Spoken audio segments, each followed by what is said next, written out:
Dans cette partie, nous allons voir quelques composants de l'ordinateur. Nous allons pas citer plusieurs, mais quelques-uns parce qu'il y en a trop. Alors, dans l'ordinateur, nous avons ce qu'on appelle une carte mère. Alors, une carte mère, elle connecte tous les composants de l'ordinateur entre eux. Donc, c'est sur elle que tout est branché. C'est pourquoi on écrit mère comme mère des mamans. Vous voyez? Sur la carte mère, nous avons un bloc d'alimentation. Un bloc d'alimentation fournit l'énergie pour alimenter les différents composants de l'ordinateur. Et c'est les blocs d'alimentation qui partagent maintenant sur différents composants de l'ordinateur l'énergie pour que ça fonctionne. Nous avons aussi une carte graphique. Alors, elle permet d'afficher le contenu sur l'écran de l'ordinateur. Par exemple, si vous lisez une vidéo, ouais, et la vidéo est visible à l'écran. Alors, c'est la carte graphique qui fait son travail là-bas, de faire afficher ça à l'écran. Nous avons aussi une carte son. La carte son, c'est pour sortir les sons. Nous avons aussi un clavier.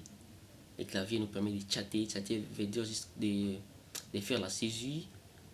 Nous avons aussi une souris qui nous permet de pointer l'endroit où nous voulons sur l'écran. Nous avons aussi une mémoire RAM. Alors, une mémoire RAM, c'est une mémoire qui stocke les données temporairement. Temporairement veut dire quand l'ordinateur est en marche, quand l'ordinateur fonctionne, c'est là que la mémoire RAM aussi fonctionne. C'est là que la mémoire RAM aussi stocke les données. Ça veut dire juste que si vous éteignez l'ordinateur et vous réallumez, toutes vos données, tout ce qui était là, les programmes, je ne sais pas quoi, ne vont plus être. Donc tout va disparaître. Par contre, si vous mettez ça en veille, si vous mettez ça en veille, c'est l'écran qui s'éteint et la machine ne s'éteint pas. Alors dès que vous revenez, vous rallumez la machine. Surtout ce que vous travaillez, rien ne va changer, vous allez tout trouver là-bas. Alors je vous donne un exemple pour voir ce qui se passe dans la mémoire. Je suis dans le gestionnaire des tâches.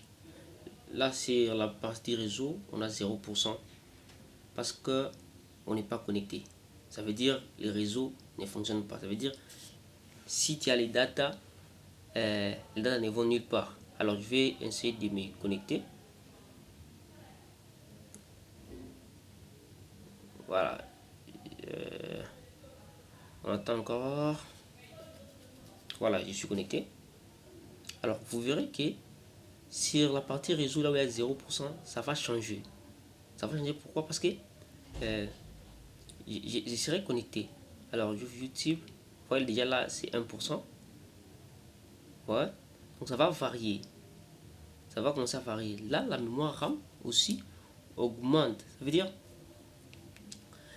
comme j'ai ouvert encore un autre programme et il y a encore d'autres programmes en cours, plus vous ouvrez le programme, plus vous utilisez beaucoup de programmes et plus la mémoire RAM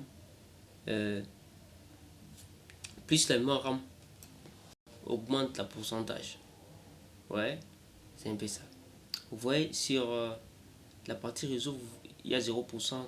Vous verrez que ça va changer. Attends, je mets une vidéo en play. Voilà. Voilà. On prend cette vidéo ici.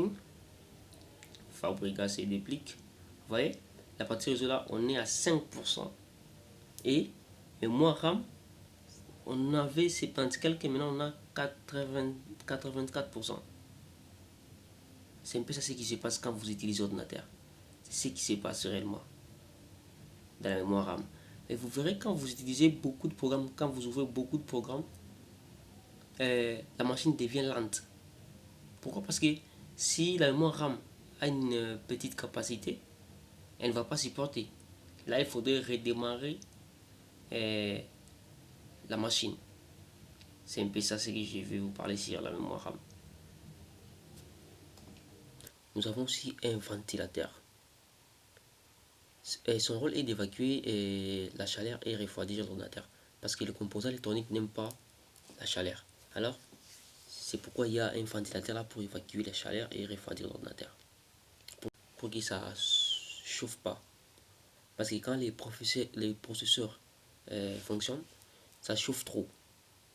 Vous voyez, ça travaille vite et ça n'aime pas la chaleur. C'est pourquoi il y a un ventilateur pour évacuer quoi, la chaleur. Nous avons aussi un disque dur. Le disque dur là, c'est pour stocker les données informatiques, vos vidéos, je ne sais pas, vos documents, ainsi de suite.